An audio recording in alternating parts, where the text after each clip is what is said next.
Bonjour à tous et merci de m'écouter.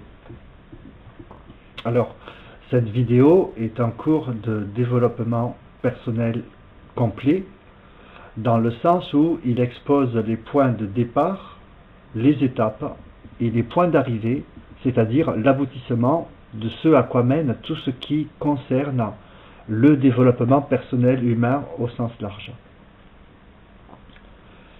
La raison d'être principale qui a motivé la création de ce cours, de cette vidéo, est de vouloir mettre fin à ce que j'appellerais les errances mentales et par voie de conséquence les errances dans la vie de tout un tas de gens, de personnes qui sont plus ou moins perdus dans la recherche de tout ce qui a trait à leur propre être intérieur, leur intériorité, c'est-à-dire tout ce qui concerne la connaissance de soi-même, ainsi que, par voie d'aboutissement, leur vocation, comme on le verra dans le développement de ce cours.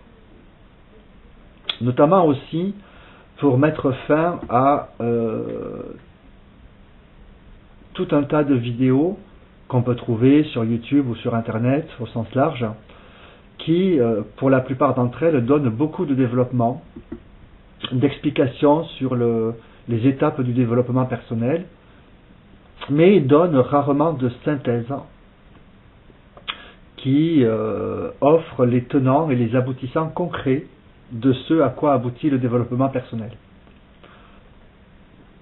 Notre objectif étant ici de mieux faire comprendre à quoi sert le développement personnel, qu'est-ce que c'est, à quoi il sert, en quoi il consiste, et surtout aussi à quoi il aboutit concrètement quand on est arrivé à la fin du chemin, à la fin des recherches, à la fin du cheminement, de tout ce parcours que les personnes, un jour ou l'autre, veulent effectuer après la prise d'éveil, la prise de conscience d'elles-mêmes et de leur existence, lorsqu'elles sont encore en phase de recherche d'elles-mêmes, ainsi que du monde dans lequel elles vivent, et pour enfin parvenir à mieux trouver sa place dans le monde.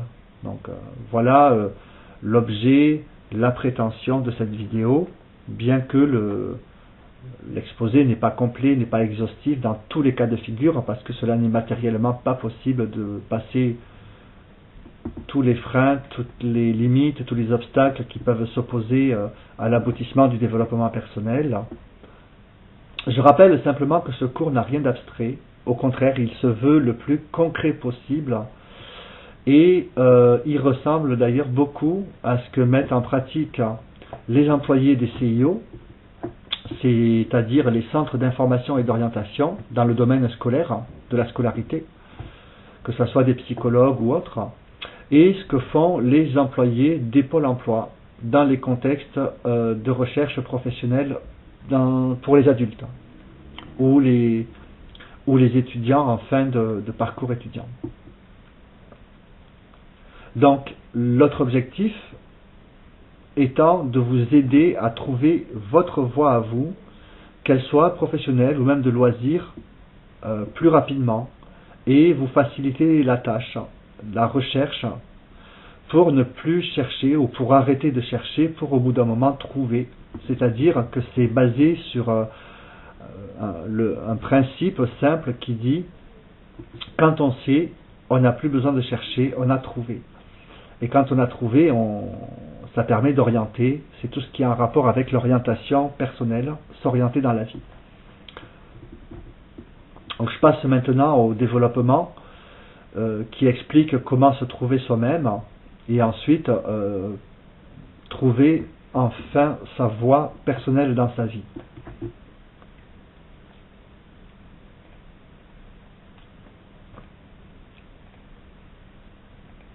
Donc,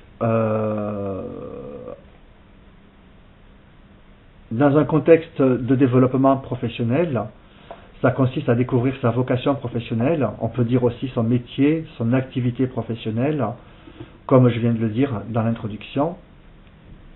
C'est également valable dans un contexte de loisir, découvrir ce qu'on aime faire, dans le sens où c'est ce qu'on aime faire qui détermine la base, la racine, le point de départ de la découverte de son futur métier ou de son futur loisir.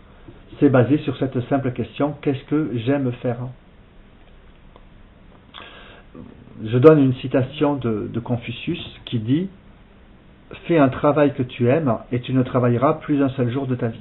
Alors ici est mis l'accent dans cette citation sur l'aspect pénible, de pénibilité du travail, travail dans le sens propre du terme qui vient du grec tripalom, qui veut dire être 3 fois empalé, c'est-à-dire qu'à partir du moment où on trouve une activité qui nous plaît, qu'on aime faire, l'aspect de pénibilité disparaît, pas complètement, mais considérablement, pour laisser la place à une activité qu'on aime faire, qui permet de se développer, s'épanouir et contribuer au bonheur de sa propre vie. Alors, il est rajouté que dans un contexte de loisir, une activité de loisir, que ce soit les collections de timbres, jouer aux échecs, faire du vélo, du sport, n'importe quoi, n'importe quelle activité de loisir, peut parfois, dans certains cas, être une vocation professionnelle qui n'a pas abouti, qui n'a pas pu aboutir. Dans le sens, elle n'a pas été développée, exploitée pour diverses raisons. Et c'est pour cette raison-là que dans les CV, dans les curriculum vitae que présentent les candidats quand ils se présentent à des candidatures pour des postes, pour des métiers, il y a eu la dernière rubrique qui concerne, qui aujourd'hui est appelée information complémentaire, qui indique toutes les activités en dehors du contexte professionnel, qui indique, autrement dit, entre autres les activités de loisirs, que ce soit la lecture ou n'importe quoi d'autre, qui peuvent parfois être des indices d'activités de vocation professionnelle qui n'ont pas pu émerger ni aboutir, alors que ça pourrait être la vraie vocation de la personne lorsqu'elle est en cours de recherche de son propre développement, de la connaissance d'elle-même. Ensuite, pour en venir au développement en lui-même, le principe consiste à dire que pour savoir qu'est-ce que nous sommes censés faire dans nos vies, c'est-à-dire découvrir ses vocations, qu'elles soient professionnelles ou de loisirs, consiste à faire des recherches qui elles-mêmes sont sous-tendues par 3 questions fondamentales. Ces 3 questions formant une équation qui, quand on additionne les 2 premières questions de l'équation, ça aboutit à la réponse à la 3e question, qui est la question la plus importante de toutes, qui se résume à la découverte de sa vocation, ou de ses vocations si on en a plusieurs. Donc, l'équation fondamentale vis-à-vis de votre développement personnel, et ça a un caractère quasi universel, c'est valable pour quasiment tout le monde.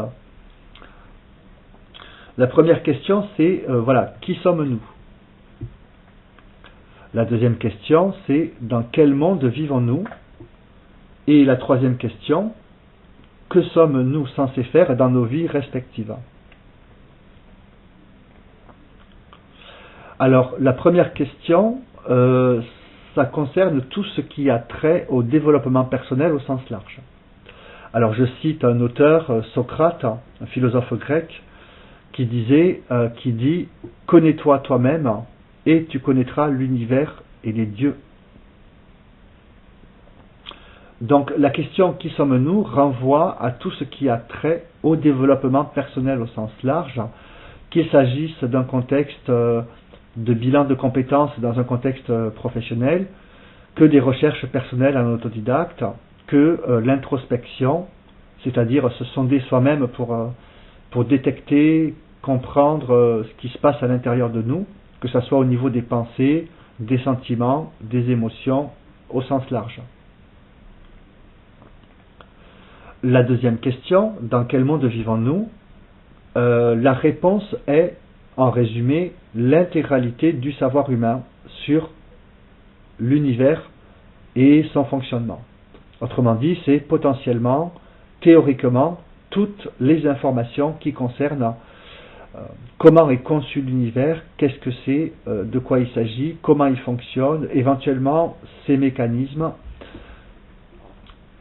Ceci étant dit, pour le moment en résumé, puisque c'est un sommaire, c'est un peu une table des matières vis-à-vis de l'équation fondamentale.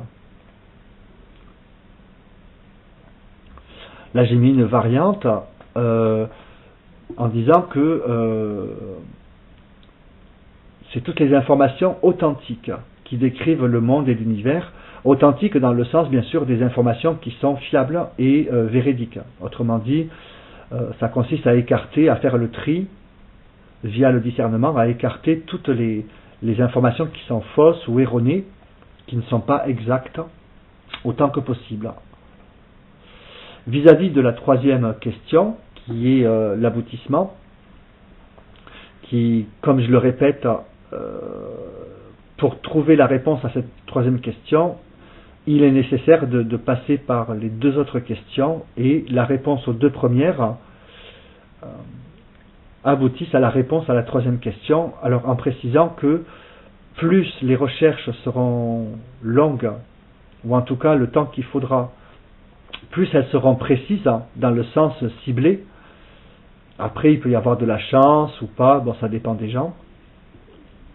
Plus la réponse à la troisième question sera précise, bien que ça puisse être affiné dans le temps. Alors, je cite une citation d'un film de cinéma qui s'appelle Le Seigneur des Anneaux, où c'est dans l'épisode, alors je crois que c'est dans le deuxième épisode,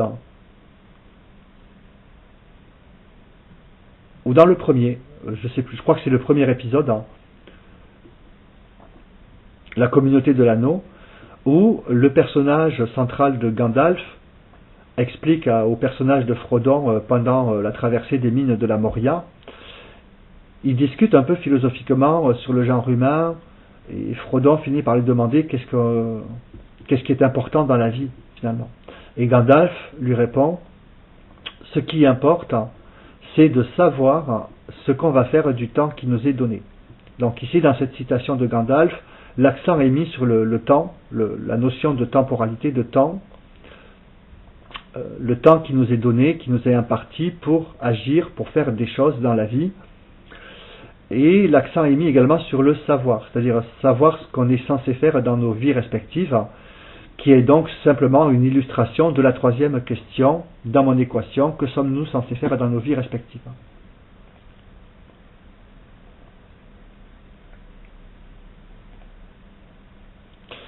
Je rajoute simplement que la réponse à cette question aboutit, comme je le disais en introduction, à la découverte, potentiellement parlant, c'est pas absolu, de sa vocation professionnelle dans le contexte du travail, mais aussi des activités de loisirs. Ça peut s'appliquer dans les deux contextes. Maintenant, je passe au détail et au développement des trois questions de l'équation, en commençant par la première qui dit qui sommes-nous? Alors, qui sommes-nous? On peut faire une petite référence au philosophe Friedrich Nietzsche quand il dit que les trois questions les plus essentielles, les plus fondamentales, les plus importantes dans la vie sont qui sommes-nous, d'où venons-nous et où allons-nous? Ici, il n'est gardé que la première de ces trois questions,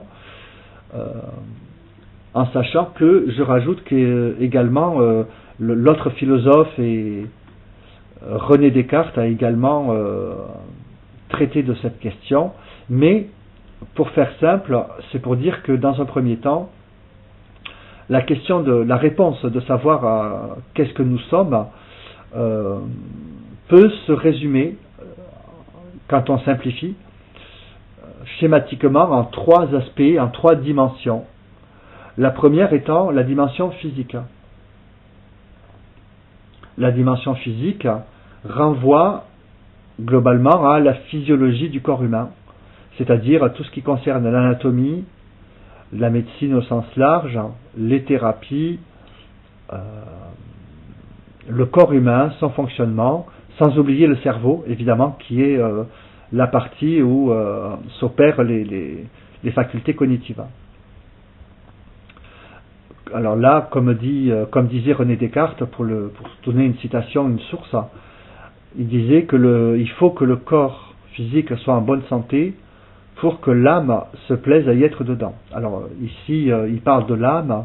Aujourd'hui, on parlerait du psychisme, qui est à peu près son synonyme dans un contexte plus laïque, en sachant que l'âme est dans un contexte plus spirituel ou religieux.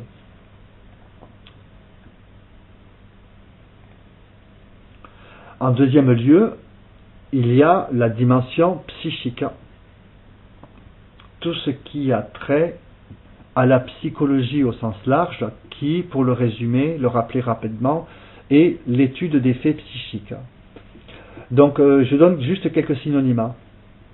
C'est le mental, l'intellect, les facultés intellectuelles, le cogito, la réflexion, les pensées en général, mais ça peut aussi concerner tout ce qui concerne les sentiments, les ressentis, les émotions, mais aussi l'intuition, alors les mouvements intérieurs et la vie intérieure personnelle au sens large. Donc ça n'est pas constitué que de pensées, mais également de sentiments, d'émotions et d'intuitions. Voici qui pourrait résumer à peu près la vie intérieure psychique d'un être humain. Même si ça ne se résume pas qu'à ça, l'essentiel est à peu près dit. Donc là je cite juste une source pour dire que ça part du cogito. Je cite Descartes qui dit, une célèbre citation de sa part qui dit « Je pense donc je suis », qui entre autres peut être interprétée sous plusieurs angles, mais l'une des significations, l'un des sens de cette phrase est qui dit qu'à partir du moment où un être devient pensant, tel qu'il l'explique dans son livre Les Méditations métaphysiques, il a conscience de sa propre existence, ce qui au passage met fin à tout ce qui est en rapport avec des pathologies comme la dépersonnalisation ou la déréalisation.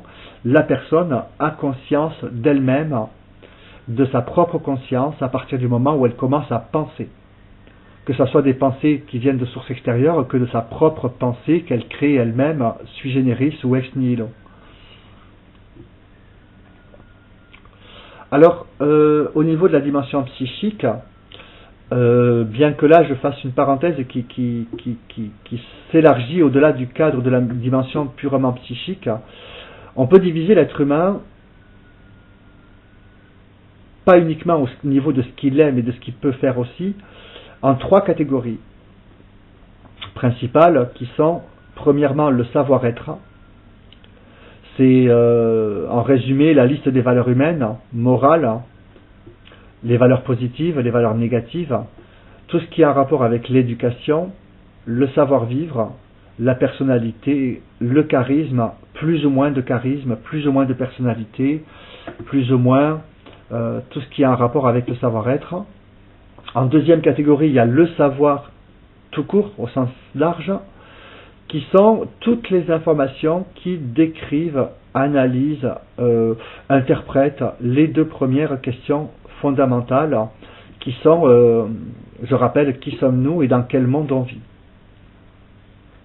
Et puis enfin, troisièmement, le savoir-faire, qui concerne tout ce qui concerne l'acquisition de compétences, les savoir-faire, les habiletés mentales, physiques, intellectuelles de l'être humain, qui lui-même, par extension, aboutit plus ou moins à la liste des métiers, des activités professionnelles. Enfin, il y a la troisième dimension, le troisième aspect de qu'est-ce qui nous caractérise, qu'est-ce qui caractérise notre nature en tant qu'être humain, c'est la dimension spirituelle. Alors, je fais un parcours résumé, le but n'est pas de développer les points, juste de donner un aperçu résumé, que la dimension spirituelle est traitée, parlée, discutée, développée, expliquée par tout ce qui sont en gros les religions du monde, la spiritualité. Ça concerne aussi les discours en rapport à des personnes qui font du coaching, en développement personnel ou de l'accompagnement, qu'il soit thérapeutique ou en développement, mais aussi les sectes et les sociétés secrètes. Même si, évidemment, dans le coaching, il y a des indépendants qui ne sont ni sectaires ni dans des sociétés secrètes, et qu'après, il y a des religions. Les religions sont toutes établies et reconnues officiellement. La spiritualité est, disons, plus libre. Le coaching est parfois teinté, connoté de spiritualité, comme par exemple dans la psychologie transpersonnelle, là où la psychologie laïque est plus expurgée de connotations spirituelles. Alors maintenant, je fais un rapide passage par les différents avantages et inconvénients de ces différents domaines qui concernent la dimension spirituelle, parce qu'elle a un côté un peu délicat. Pourquoi? Parce que, bon, déjà, les religions, je précise qu'elles sont, comme je le disais, établies officiellement, c'est-à-dire reconnues. Elles ne se cachent pas.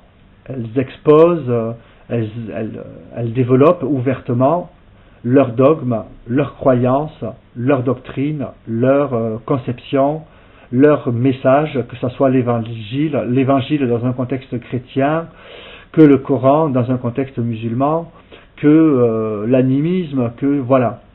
Mais les religions nécessitent quand même l'accord de leur doctrine avec nos valeurs personnelles pour être efficientes. C'est-à-dire que ça implique les notions de consentement et d'accord de ces doctrines avec ces valeurs personnelles pour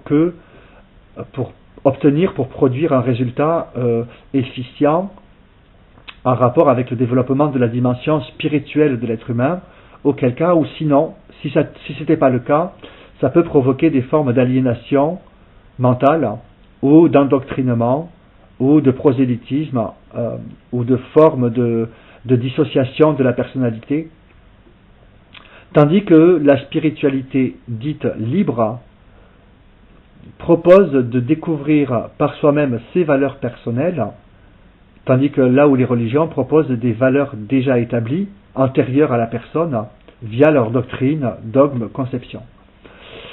Ceci étant dit, pour dire que ce n'est pas pour faire une apologie de la spiritualité libre qui rabaisserait la valeur des religions, il n'y a pas de parti pris. C'est simplement pour dire que la spiritualité dite libre incite, propose à répondre à la question qui sommes-nous, dans le sens socratique du terme du connais-toi toi-même, qui invite à découvrir ses propres valeurs, plutôt que de partager des valeurs déjà énoncées, bien que cela soulève la question de l'universalité des valeurs. Est-ce que les valeurs sont universelles ou pas? C'est-à-dire, exemple, la paix, la joie, l'amour, la solidarité, est-ce que ce sont des valeurs universelles, telles que par exemple le prétend la chrétienté, l'Église catholique par exemple, ou bien est-ce que ce sont des valeurs personnelles, que c'est à chacun d'entre nous de découvrir ses propres valeurs? Je laisse la question ouverte en laissant à chacun le soin d'apprécier et de choisir ce qui lui parlera le plus entre les religions et la spiritualité dite libre. Ensuite, les sectes sont globalement déconseillées aux gens. Pourquoi? Parce que c'est bon, simplement, il n'y a pas besoin de beaucoup expliquer. Le but des sectes n'est pas de proposer un enseignement spirituel ou de vie au sens large, ou en tout cas sous prétexte de proposer des enseignements, le but des sectes étant de vouloir s'accaparer, prendre votre temps, votre énergie, votre force de travail, vous faire perdre du temps au service de la secte, au lieu que ce soit la secte qui soit à votre service. Je ne développe pas plus. Et enfin, la dernière catégorie, c'est les sociétés secrètes de type Rose-Croix, la franc-maçonnerie, les Coven, la Wicca, Bon, là c'est un rapport avec la magie, donc c'est quand même un peu spécial pour la Wicca. Mais quelle que soit la société secrète, le principe général est que c'est laissé, c'est-à-dire, je veux dire, le choix de rentrer ou de s'impliquer dans une société secrète est laissé à la libre appréciation de chacun, hein, parce que c'est un monde, un univers qui est un peu nébuleux, un peu opaque, de par leur aspect justement secret, de discrétion, et qu'en même temps je manque d'informations pour pouvoir en parler correctement. Donc c'est juste pour présenter l'existence de sociétés secrètes dont certaines sont axées entre autres sur le développement personnel et l'aboutissement qui est la découverte de sa place dans le monde. Mais cette vidéo n'a pas pour vocation d'inviter à rejoindre l'un ou l'autre des mouvements. C'est juste pour donner un descriptif des différents types d'associations, de groupements de personnes ou de mouvements de pensée en rapport avec la dimension spirituelle de l'être humain, qui aboutissent pas forcément qu'à des idéologies, mais à des enseignements. Voilà. C'est un peu un aspect un peu compliqué, mais toujours est-il que si on admet qu'on a une dimension spirituelle, ça permet d'aboutir au troisième degré des motivations de l'être humain dans le monde du travail, chapitre dans lequel je reviendrai après, vers la fin de l'exposé, quand je répondrai à la troisième question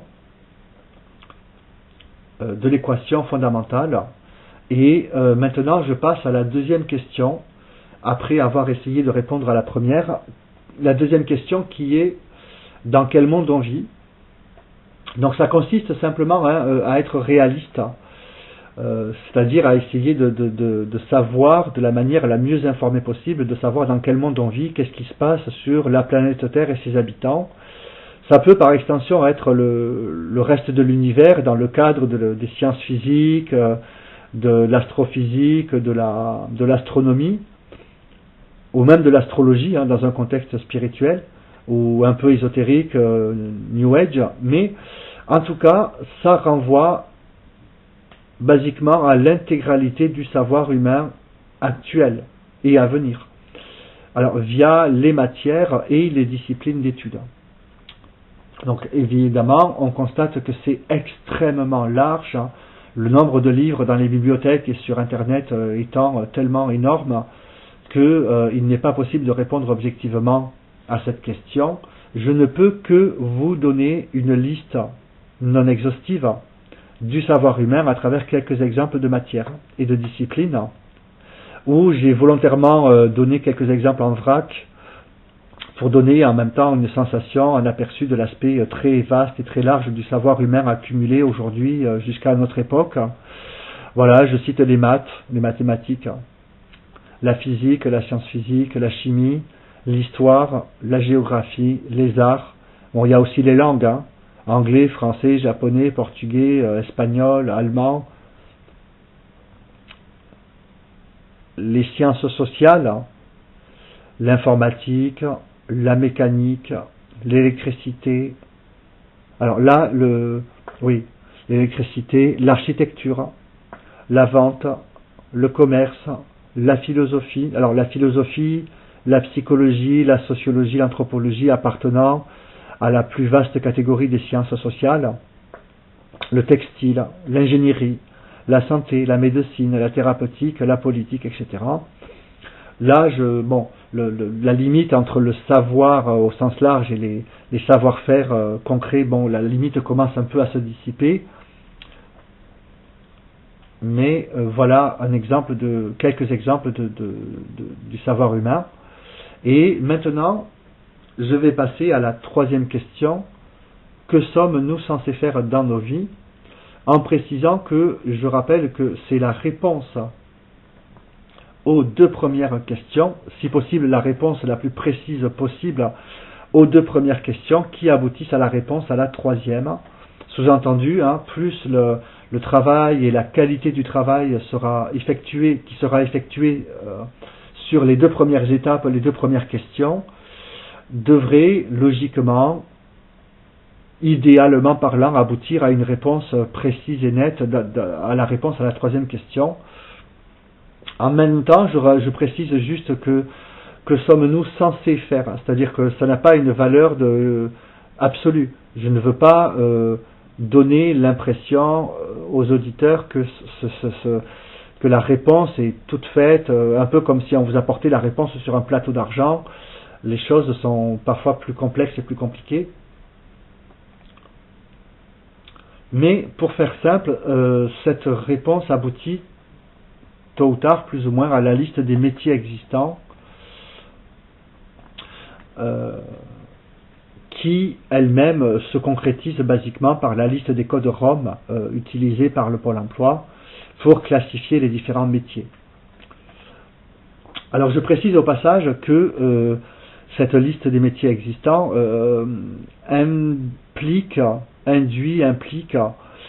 qu'il existe 3 degrés de motivation dans le monde du travail et donc dans la recherche du métier qu'on souhaite faire. Le premier degré étant la volonté, qui pourrait se résumer par l'adage, le proverbe « quand on veut, on peut ».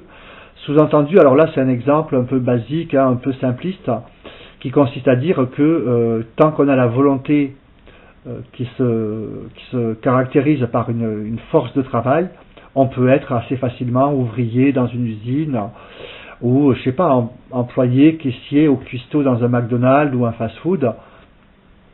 Il n'y a pas besoin de beaucoup de compétences et de savoir-faire. La volonté, un peu de jugeote suffit pour travailler, pour faire des métiers quand l'objectif, le but, ou plutôt la contrainte, est de remplir le frigo à court terme quand quelqu'un a besoin d'argent. Il peut faire un métier, trouver rapidement un travail, un petit job, ce qu'on appelle un petit job,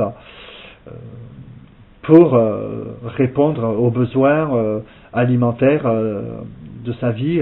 On appelle ça, basiquement, on l'a classé dans la catégorie des métiers alimentaires.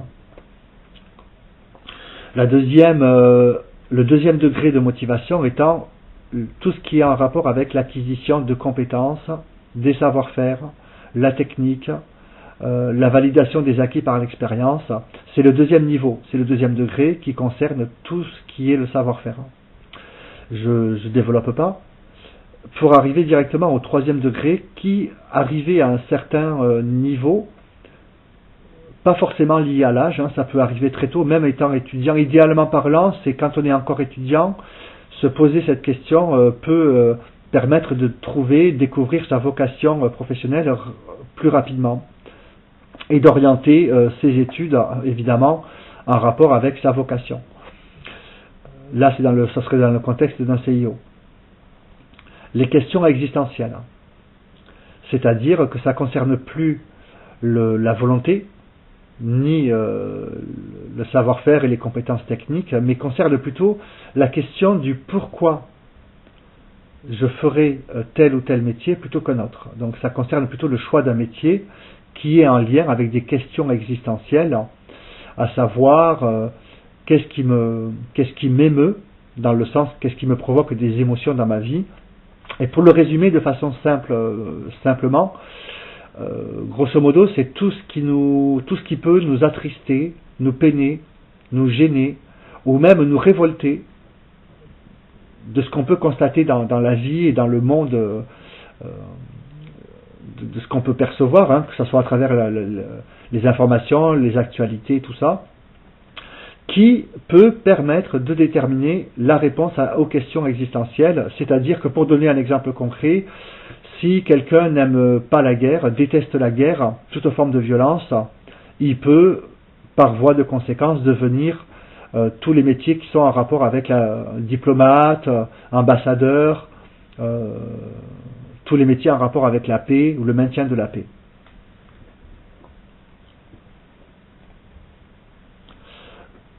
Pour dire que ça aboutit tôt ou tard, plus ou moins inévitablement, au travail qu'accomplissent tous les jours, parce que ça existe déjà, le travail qu'accomplissent les employés des CIO, Centres d'information et d'orientation, et du Pôle emploi.